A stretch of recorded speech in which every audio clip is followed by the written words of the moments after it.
अस्सलाम वालेकुम। हम स्टडी कर रहे थे कैलकुलस का chapter number 2 section 2.6 limits involving the infinity and asymptotes of the graph. इसका हाफ जो सेक्शन है वो हम स्टडी कर चुके हैं, ठीक है। और जो बाकी रिमेनिंग हाफ सेक्शन है वो आज के लेक्चर में हम इसको स्टडी करेंगे।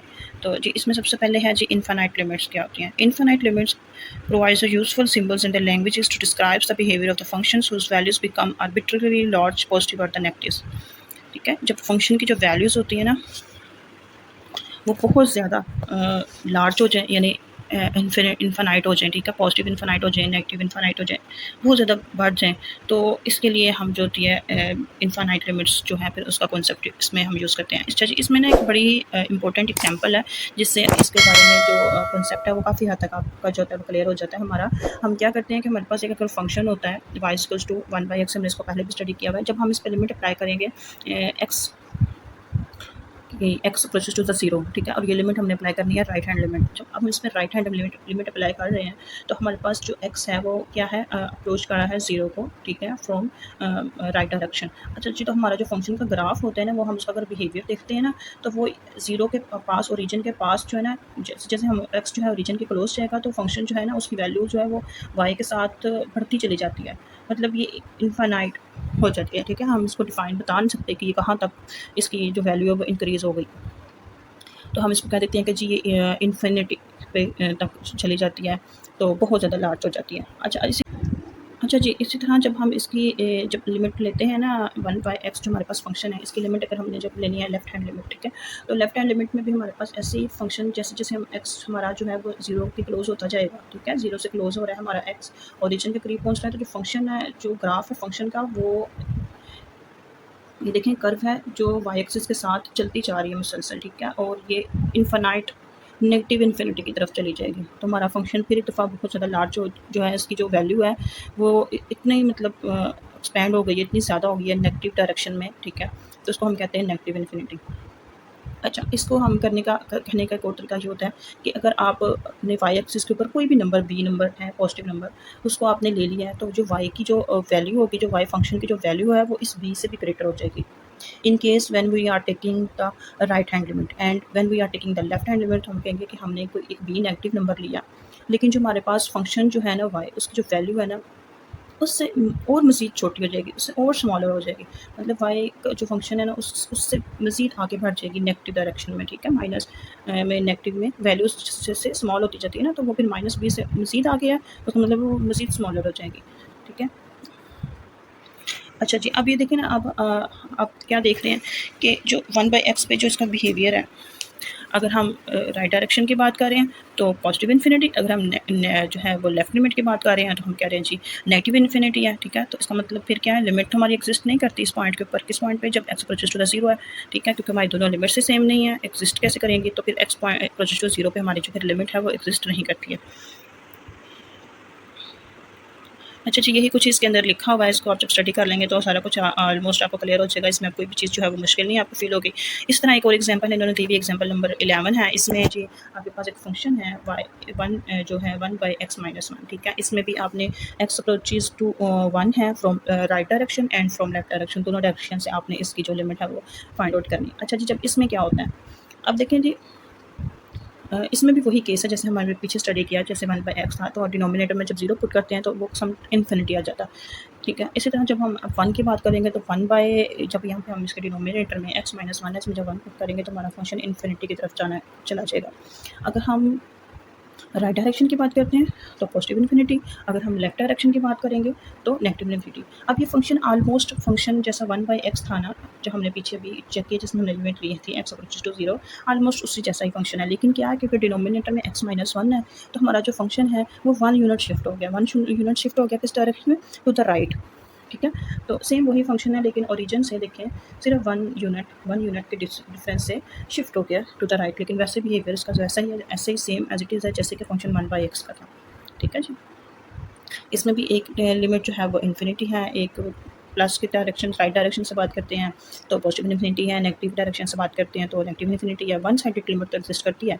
लेकिन पॉइंट के ऊपर अगर आप एक्स ओरिजिन की बात करते हैं तो ओरिजिन पे फिर उसकी जो है वो लिमिट हम कहेंगे कि एग्जिस्ट नहीं करेगी, क्योंकि एक्स जीरो पे अगर आपने लिमिट चेक करनी होती है तो फिर हम कहते हैं कि जी लेफ्ट एंड राइट दोनों लिमिट्स एग्जिस्ट करनी चाहिए, ठीक है। तो वो तो ऐसा नहीं हो रहा, फिर इसलिए एक्स जीरो पे इसकी लिमिट फिर एग्जिस्ट नहीं करेगी, ठीक है।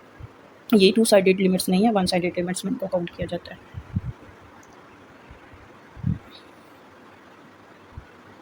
अच्छा जी, ये एग्जांपल नंबर आपके पास अब जो 12 है, इसमें फंक्शन है जी 1/x²।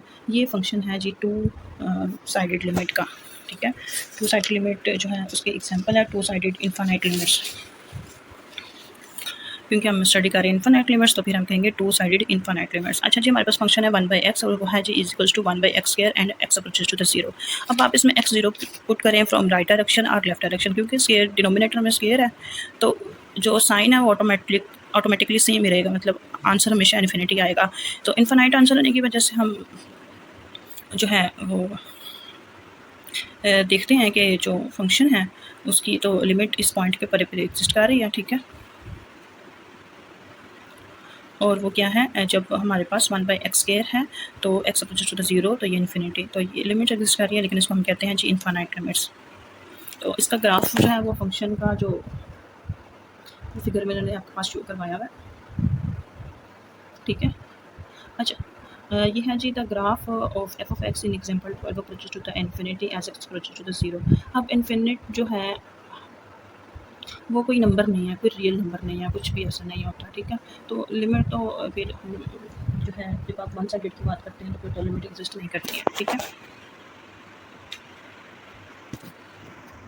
अच्छा जी, इसी की और अगर आप इसको समझना चाहते हैं तो इसके मज़ीद नीचे एग्जांपल्स हैं, वो अभी हम करते हैं तो ये हमारे पास टॉपिक्स और क्लियर हो जाएगा। ये आपके पास कुछ एग्जांपल्स हैं। एग्जांपल नंबर 13 में इन्होंने 5-6 एग्जांपल्स दी फंक्शंस दिए हैं और इनकी लिमिट्स आपने कंप्यूट करनी है। जैसा कि पहले जी आपके पास है डिनो x अप्रोचेस टू द 2 है और फंक्शन आपके पास दिया हुआ है x minus square and denominator में x स्क्वायर माइनस 4। अब आप जब इसमें डिनोमिनेटर में x की जगह पे 2 और -4 डायरेक्ट कंप्यूट करते हैं तो आंसर तो आ जाता है 0 डिनोमिनेटर में, और फिर लिमिट आ जाएगी इनफाइनाइट। तो हमने ऐसे तो नहीं इसको करना होता, हम इसको पहले फिर सिंपलीफाई करने की कोशिश करेंगे। इसका सिंपलीफिकेशन करेंगे, हमारा जो डिनोमिनेटर और न्यूमिनेटर में जो कॉमन फैक्टर्स जब वो कैंसिल आउट होंगे तो जो डिनोमिनेटर में इसको जिसकी जैसे फंक्शन 0 हो रहा था वो एक्चुअली वहाँ से एलिमिनेट हो गया, वो खत्म हो जाएगा। तो अब हम इसकी जो फिर फंक्शन की जो है वो लिमिट अप्लाई करेंगे तो हमारे पास 0 आ जाएगी। अच्छा जी, अगर हम बी क्वेश्चन की बात करते हैं वो जी x-2 डिनोमिनेटर में x स्क्वायर माइनस 4। अब जब हम इसके ऊपर लिमिट अप्लाई करते हैं तो इसमें भी हमारे पास ऐसे ही वैसे सेम वो फैक्टर जिसकी वजह से डिनोमिनेटर में 0 बन रहा था जी, वो तो आपस में कैंसिल आउट हो जाएंगे। तो रह जाएगा जी x+2 और x+2 की पर लिमिट अप्लाई करेंगे तो वो आ जाएगी 1/4। तो ये फाइनाइट लिमिट्स हमारे पास इन दोनों केसेस में आ जाएंगे, ठीक है। These limits are called the finite limits, यानी हमें पता है 0 क्या है 1/4 क्या है, तो उसको कहते हैं फाइनाइट लिमिट्स। आगे जी ये है जी हमारे पास अगेन फंक्शन दिया हुआ है और इसमें लिमिट अप्रोच करनी है x approaches to the 2 from the right direction. अच्छा जी, इसके डिनोमिनेटर में जब हमने वैल्यूज़ को पुट करेंगे, ठीक है, क्योंकि x हमने अप्रोच करना है 2 को अप्रोच कर रहा है लेकिन राइट डायरेक्शन से। तो जी जो ऊपर न्यूमिनेटर है इसका सिंबल तो हमें पता है नेगेटिव में आएगा। अगर हम डिनोमिनेटर की बात करते हैं तो ये वाला जो फैक्टर है x-2, ठीक है, तो इसका आंसर क्या आ जाएगा जी। अगर आप इसकी साइन की बात करते हैं तो क्योंकि नंबर 2 थोड़ा सा बढ़ा के ऊपर ग्रेटर तो इसका सिंबल जी साइन आ जाएगा जी प्लस में। और अगर आप इसकी बात करते हैं x+2 की तो अगेन इसका साइन भी प्लस में, तो ओवरऑल पे साइन क्या आ जाएगा जी माइनस इन्फिनिटी, ठीक है। अच्छा, आप x जब अप्रोच करेगा 2 को लेकिन लेफ्ट डायरेक्शन से, अब जो फंक्शन है वो जब x-3 होगा तो वो ऑब्वियसली नेगेटिव नंबर ही आएगा, ठीक है। अब डिनोमिनेटर की बात कर लेते हैं। डिनोमिनेटर में x-2 क्योंकि अभी नंबर 2 से क्योंकि 2 को अप्रोच कर रहा है फ्रॉम लेफ्ट डायरेक्शन, इसलिए ये नंबर 2 से लेस होगा लेकिन उसके क्लोज होगा। तो इसका मतलब है कि x-2 का जो सिंबल है मतलब वो जो साइन है वो नेगेटिव में ही आएगा, ठीक है, और x+2 का ये प्लस में आएगा। तो ओवरऑल फिर आंसर जो हो जाएगा वो प्लस में आ जाएगा और ये आंसर क्या आ जाएगा जी प्लस इन्फिनिटी, ठीक है। अब ये तो थी left and right hand limits कि उनकी कैसी लिमिट्स आती हैं जो हमने कंप्यूट करके बता दी। अगर आप कहते हैं जी एग्जैक्ट पॉइंट की बात करते हैं x approaches to the 2, x approaches to the 2 पे अगर हमने लिमिट चेक करनी है तो फिर हम इसकी लेफ्ट और राइट दोनों चेक कर देते हैं। अब आपके सामने लेफ्ट का आंसर और राइट का आंसर तो सेम है ही नहीं है, डिफरेंट है, तो इसका मतलब है फिर इस फंक्शन की लिमिट जो है वो एग्जिस्ट नहीं करेगी, ओके। अच्छा जी, लास्ट में जो एग्जाम्पल जो इसके से रिलेटेड है वो है जी एफ फंक्शन उन्होंने अगेन दिया। इसमें आप जी जब इसको जो इसके कॉमन फैक्टर्स हैं अगर वो कैंसिल आउट हो जाते हैं तो इसके बाद भी इसका जो आंसर आता है वो नेगेटिव इन्फिनिटी आएगा, ठीक है। डिनोमिनेटर में स्केयर का फंक्शन है तो ये तो पॉजिटिव रहेगा और न्यूमिनेटर में जो है वो नेगेटिव का फंक्शन है तो वो ओवरऑल जो हमारे पास आंसर है वो माइनस इन्फिनिटी आ जाएगा, ठीक है। तो ये हमने लिमिट्स चेक करनी है। इनफाइनाइट लिमिट्स आएंगे, sometimes positive infinite limits, sometime negative infinite limits. लेकिन अगर एक्जैक्ट पॉइंट की बात करेंगे तो फिर एक्जैक्ट पॉइंट पे अगर तो उनकी आप चेक कर लें कि जो लिमिट्स हैं वो सेम है या डिफरेंट है तो उसकी वजह से फिर हम बता देंगे भी कि इसकी जो लिमिट है वो एग्जिस्ट कर रही है या एग्जिस्ट नहीं कर रही है।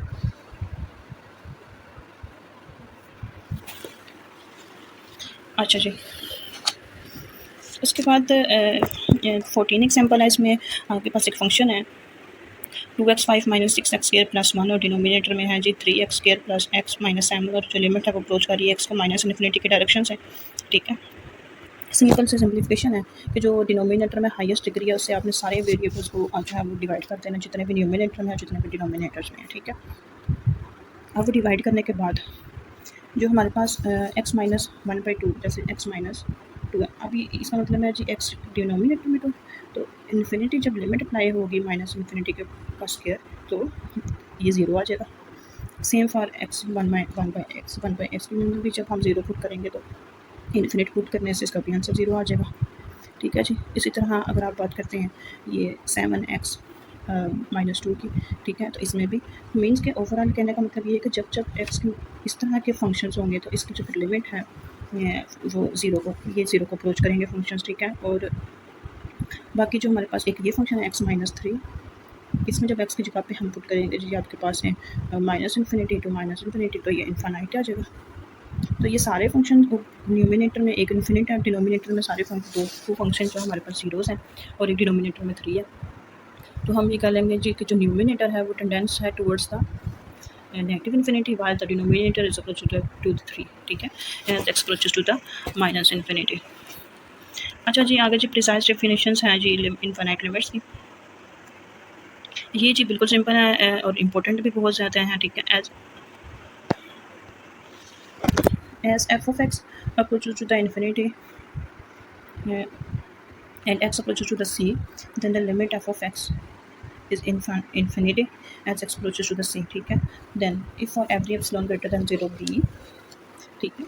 हमने अभी पहले भी चेक किया था कि जब हम राइट डायरेक्शन की बात कर रहे हैं जब हमारे पास पॉजिटिव इन्फिनिटी आंसर आ रहा है तो मतलब कि हम राइट डायरेक्शन से उसको अप्रोच कर रहे हैं, ठीक है। फिर वहाँ पे हमारे पास एक बी होगा और एक डेल्टा ग्रेटर दैन 0 होगा उसके कॉरस्पॉन्डिंग, जिसके लिए हम इस चीज़ को इस तरह से लिख सकते हैं कि x minus c mod is in between 0 to delta implies that f of x is greater than b. B की जो भी वैल्यू ले लें एफ ऑफ एक्स उससे भी ज़्यादा इंक्रीज कर सकता है, ठीक है। अच्छा जी, आगे है आपके पास F of X approaches to the minus infinity as X approaches to the C and we write it as if for every negative real number minus b there exists a delta greater than 0 such that you can write x minus c mod is less than is in between the 0 to delta and f of x is less than minus b, ठीक है। आगे जी ये छोटा सा एक proof उन्होंने कहा कि ये प्रूफ करें कि जो लिमिट है वो 1/x² की वो इन्फिनिटी है, ठीक है। अभी हमने पहले इसको पीछे चेक भी किया है नेगेटिव और राइट हैंड लिमिट लेकर लेफ्ट हैंड लेकर। अब हमने इसको इस पॉइंट पे बाय डेफिनेशन इसको प्रूव करना है। तो सबसे पहले हमें अगर तो हमारे पास ये चीज़ है limit 1x approaches to the 0 1/x² is equal to the infinite, इसका मतलब ये है कि there exist a b greater than 0 and we can find a delta greater than 0 such that x minus 0 mod is between 0 to delta implies that 1/x² is greater than b। अच्छा, अब ये हमने one sided तो उसको prove कर लिया। अब इसको जब इन्वर्सली प्रूव करेंगे तो हम सपोज कर लेंगे कि 1/x² is greater than B है। अच्छा, अगर ये ग्रेटर दैन बी है तो हम इसका जब रेसिप्रोकल ले लेंगे तो ये आ जाएगा x² is less than b. Inequality जो थी है वो रिवर्स हो जाएगी, ठीक है। और अब हम इस चीज़ का मोड अप्लाई कर लेंगे अगर, ठीक है, तो ये हमारे पास इस तरह से आ जाएगा, ठीक है। अभी हमने कहा जी एक्स मोड है, इसको हम अब ऐसे लिख सकते हैं X mod -0 is less than 1/ε/। अभी हमने पहले ऊपर कहा था कि x माइनस 0 जो मोड है वो बिटवीन वो ये एक ऐसा नंबर है x और 0 के उसका जो डिस्टेंस है वो बहुत स्मॉल है, इतना स्मॉल इसके 0 से बड़ा और डेल्टा से छोटा, मतलब डेल्टा हमने स्मॉलेस्ट नंबर लिया था, ठीक है, डिस्टेंस। तो अब फिर ये डेल्टा हमारा हम यहाँ कह रहे हैं कि इन दोनों का डिस्टेंस इससे लेस है, इसका मतलब है हमारा फिर ये डेल्टा आ गया 1/√b। अगर हम इसको डेल्टा रिज्यूम कर लेते हैं तो फिर हमारी डेफिनेशन ज़रा सीधी सेट हो जाती है। वो डेफिनेशन ये आ जाएगी कि जब मोड लेस दैन डेल्टा होगा तो 1/x² जो है वो लेस दैन इज़ ग्रेटर और इक्वल टू द b। सो अगर हमारे पास ये कंडीशन है जो कन्वर्सली से भी प्रूव हो रही है, तो इसका मतलब है कि जो लिमिट है x अप्रोच टू द 0 किसकी फंक्शन है जी 1/x², तो फिर वो आंसर आ जाता है इसका जी इन्फिनिटी। यानी 1/x² जो है वो अप्रोच करेगा इन्फिनिट को कब, जब x अप्रोच टू द 0 है। होपफुली आपको समझ आ गया होगा। आगे जी है जी वर्टिकल एसिम्प्टोट क्या होते हैं। Note that the distance between a point on a graph f of x is equal to the 1/x and the y-axis approaches to the 0 as a point moves vertically along the graph and away from the origin। ठीक है, और क्या है जी, the function f of x is equal to the 1/x is unbounded and as x approaches to the 0 because जब आप इसके ऊपर limit apply करेंगे x approaches to the 0 from the right और द लेफ्ट 1/x पे, तो answer जी आएंगे आपके पास इन्फिनाइट और नेगेटिव इन्फिनाइट। तो हमारे पास अब क्या आ जाएंगे जी, जो लाइन है x इक्वल टू द 0 उसको हम कहेंगे जी वर्टिकल एसिम्प्टोट, ठीक है। और जो हमारे पास फंक्शन है 1/x, इसका डिनोमिनेटर जो है वो 0 को अप्रोच करेगा, तो ओवरऑल फंक्शन जो है वो किसका अप्रोच कर जाएगा, वो ओवरऑल फंक्शन अनडिफाइंड हो जाएगा।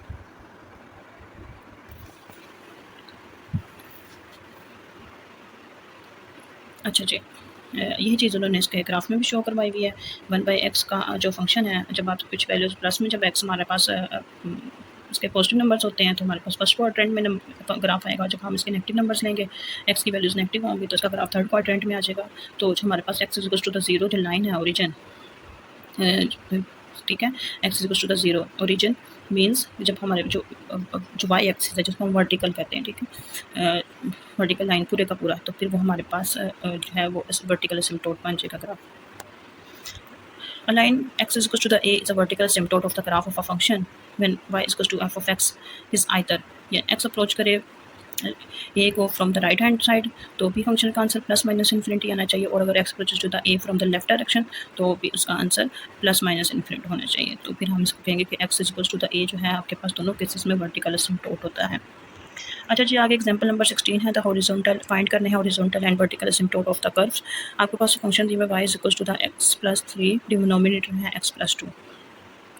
अब हमें पता है कि हमने इसके वर्टिकल एसिम्प्टोट्स और हॉरिजॉन्टल एसिम्प्टोट्स को कंप्यूट करना। तो जी एक तो हम करेंगे वर्टिकल हॉरिजॉन्टल एसिम्प्टोट्स के लिए x equal two plus minus infinity, और हॉरिजॉन्टल एसिम्प्टोट फाइंड करने के लिए x इक्वल टू द -2 क्यों जी, क्योंकि इसका डिनोमिनेटर में जब हम x प्लस जो है x+2 है, जब इसको इक्वल टू द 0 रखते हैं तो x आ जाता है आपके पास -2। अब इसके डिनोमिनेटर में जब 0 पुट करेंगे, -2 पुट करेंगे तो डिनोमिनेटर 0 होने से इसका आंसर आएगा जी इन्फिनाइट में, ठीक है, तो इसलिए।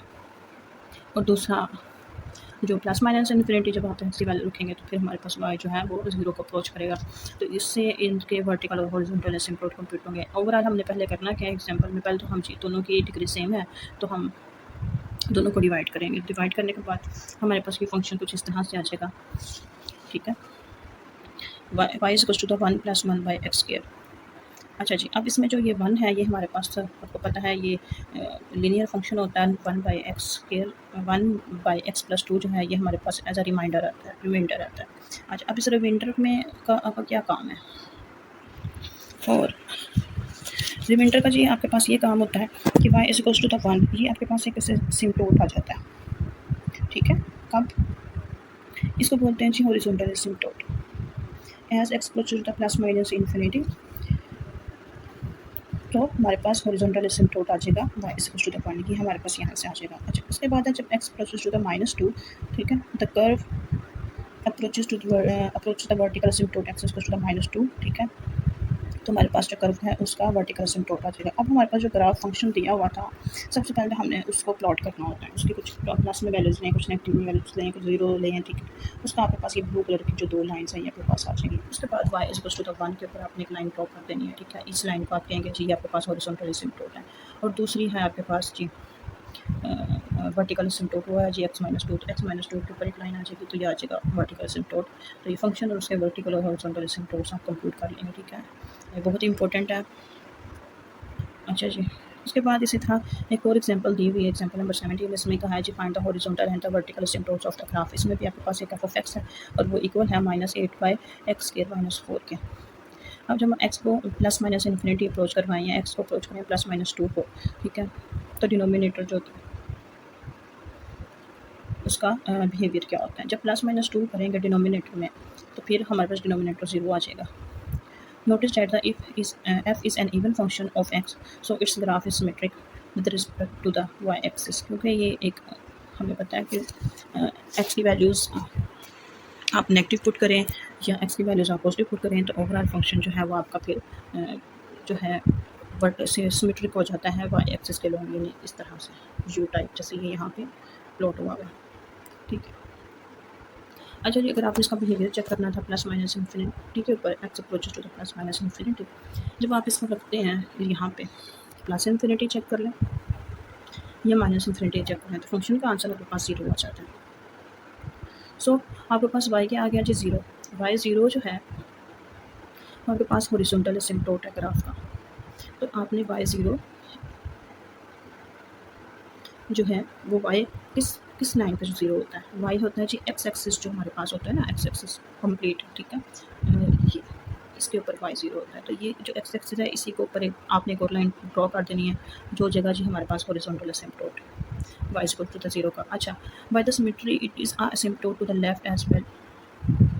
अच्छा जी, उसके बाद है notice that the curve approaches as X approaches from the. अच्छा, आगे आप दूसरी बात कर लें तो सेकंड जो है जब एक्स अप्रोच करता है जी +-2 को, ठीक है, जब इसको करते हैं कि +-2 एक्स की एक देखिए एक -2 पे है और एक +2 पे, तो आपने लाइन्स ले लेनी है जी, दोनों वर्टिकल एसिम्पटोट्स हैं इस ग्राफ की।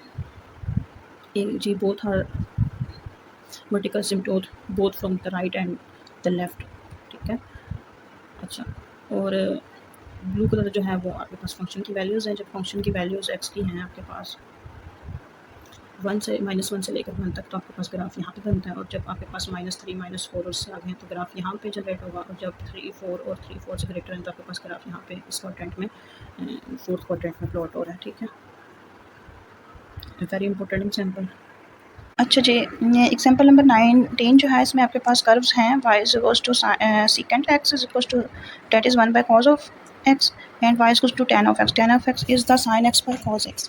अच्छा जी, इस फंक्शंस के वो कहता है कि आप वर्टिकल एसिम्पटोट जो है वो both have the vertical asymptote at the negative at odd integers multiples of π/2 where cos x is equals to the 0। जब cos x 0 होगा और cos x कब 0 होता है जी π/2 पे, या फिर इसके जो ऑड मल्टीपल्स होते हैं π/2 के उसके ऊपर, जब ये होगा तो हमारे पास कौन से एसिम्पटोट्स आएंगे वर्टिकल, ठीक है, दोनों केसेस में। तो दोनों केसेस में ये आपके पास एग्जाम्पल शो करवाई हुई है, ठीक है, कि आप देख सकते हैं जो रेड कलर की लाइंस हैं वो π/2 -π/2 3π/2 -3π/2, इन पे रेड कलर की जो लाइंस हैं वो इनके एसिम्पटोट्स हैं और वो वर्टिकल एसिम्पटोट्स हैं, ठीक है। जबकि जो ब्लू कलर है वो फंक्शंस सीकेंट के भी आपको शो करवाए गए हैं, और इसी तरह जो टैन है, टैन फंक्शन है, इसमें भी जो रेड कलर की लाइंस हैं वो आपके पास वर्टिकल एसिम्पटोट्स हैं, जबकि जो रेड कलर की लाइन ब्लू कलर की जो लाइंस हैं वो फंक्शन यानी y equals to tan of x से जो स्केच होता है ग्राफ उसकी है। अब ग्राफ कैसे स्केच होते हैं, आप सेकंड एक्स है इसमें आप डिफरेंट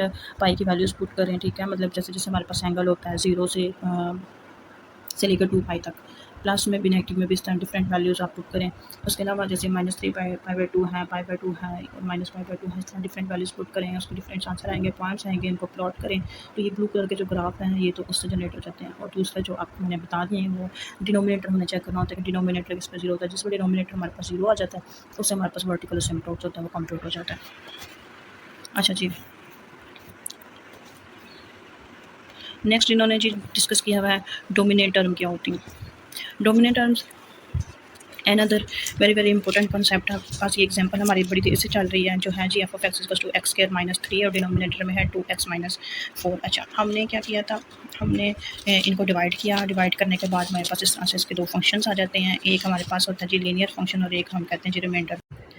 अच्छा जी, इसको डिवाइड करने के बाद हमारे पास दो फंक्शंस आते रहते हैं, इसमें से एक हम कहते हैं जी लीनियर फंक्शन, ठीक है, और सेकंड फंक्शन होता है जिसको जी हम रिमाइंडर कहते हैं। अच्छा, अब जो लीनियर फंक्शन है इसकी वैल्यू कब ज़्यादा होगी, तब ज़्यादा होगी जब x जो है वो न्यूमेरिकली बहुत लार्ज नंबर हो, ठीक है। तो हमारे पास फिर उस वक्त क्या होगा, x/2+1 जो है जब हमारे पास x मोड एक लार्ज नंबर हो, यानी मैक्सिमम हम जितना बड़ा नंबर पुट कर यूज़ कर सकते हो x, हम उसके लिए वो यूज़ करेंगे। तो फिर हमारे पास ये जो टर्म है x/2+1 ये फिर उतनी ही ज़्यादा बड़ी हो जाएगी, तो ये डोमिनेट हो जाएगी किसके ऊपर, 1/2x-4 पे, क्योंकि इसमें x आप डिनोमिनेटर में है, डिनोमिनेटर में हम जितना बड़ा नंबर पुट करते हैं उतना आंसर छोटा आ जाएगा, तो ये उतना ही नियर टू ज़ीरो हो जाएगा। अच्छा, अब हम दूसरी बात कर लेते हैं। इसमें क्या है, इसमें जब आप x approach equals to 2 put करेंगे, ठीक है, तो आपके पास ये फंक्शन डोमिनेट कर जाएगा, ठीक है, डोमिनेट टर्म होगी और ये बहुत बड़ी नंबर हो जाएगी, ठीक है।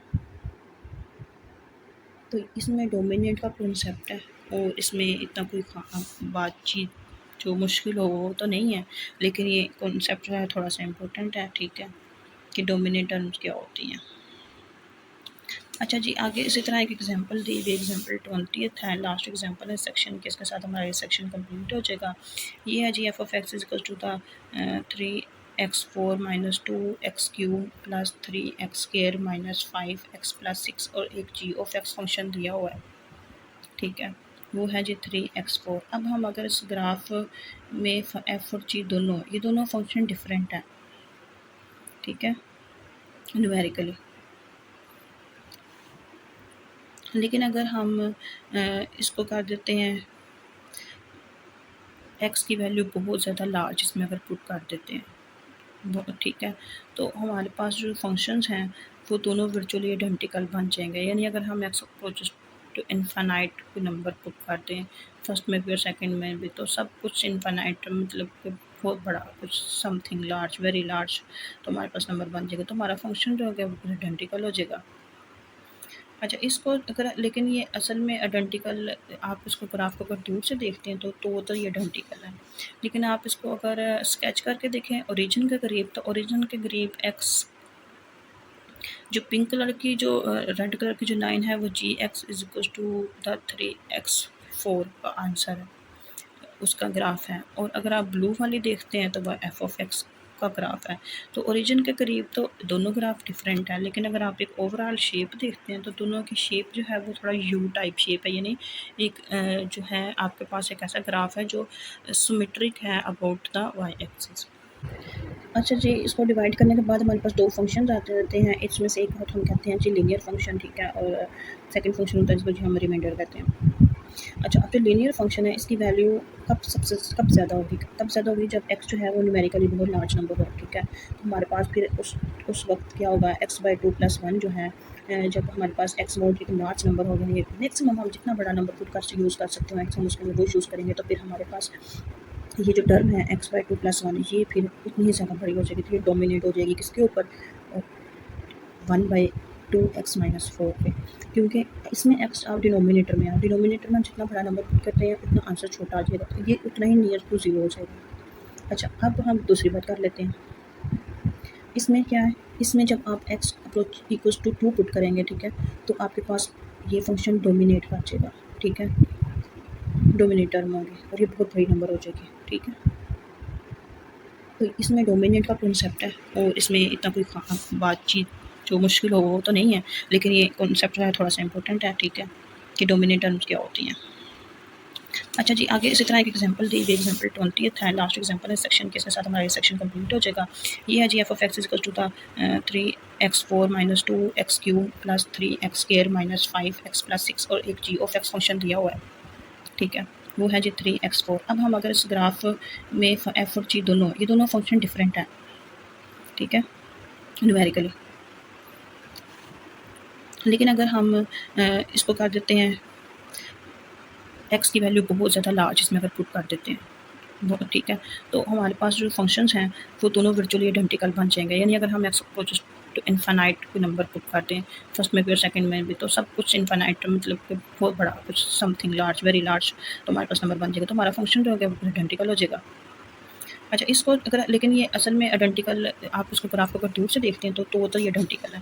लेकिन आप इसको अगर स्केच करके देखें ओरिजिन के करीब, तो ओरिजिन के करीब एक्स जो पिंक कलर की जो रेड कलर की जो लाइन है वो जी X is equal to the 3x4 का आंसर है, उसका ग्राफ है। और अगर आप ब्लू वाली देखते हैं तो वह एफ ऑफ एक्स का ग्राफ है। तो ओरिजिन के करीब तो दोनों ग्राफ डिफरेंट है, लेकिन अगर आप एक ओवरऑल शेप देखते हैं तो दोनों की शेप जो है वो थोड़ा यू टाइप शेप है, यानी एक जो है आपके पास एक ऐसा ग्राफ है जो सिमेट्रिक है अबाउट द वाई एक्सिस। अच्छा, अब आपने करना क्या है इसमें, इसमें जी हम ये करेंगे, we can test the term 3x4 in f represented graphically by g dominate polynomial है f की for the numerically large values of x by examining the ratio of the two functions as x approaches to the plus minus of infinity and we find that। ठीक है, अब इसको find करने के लिए एक तो हम लिमिट अप्लाई कर देंगे एक्स प्लस माइनस इन्फिनिट, और हम दोनों फंक्शंस को डिवाइड कर देंगे। दोनों फंक्शन को डिवाइड करने के बाद हमारे पास आंसर जो था जी वो 1 आ जाता है। और इसका मतलब क्या है, which means that F and G appears nearly identical when X not is large, यानी जब एक्स बहुत ज़्यादा लार्ज है तो फंक्शन जो है वो आइडेंटिकल बिहेव कर रहे हैं। ठीक है जी, इसके साथ हमारा ये जो चैप्टर है ये ख़त्म हो गया है, चैप्टर नंबर 2। ठीक है, तो इंशाल्लाह जो अब हम नेक्स्ट है वो चैप्टर नंबर 3 को स्टार्ट करेंगे जी। ठीक है, ओके, तब तक के लिए जी अल्लाह हाफ़िज़।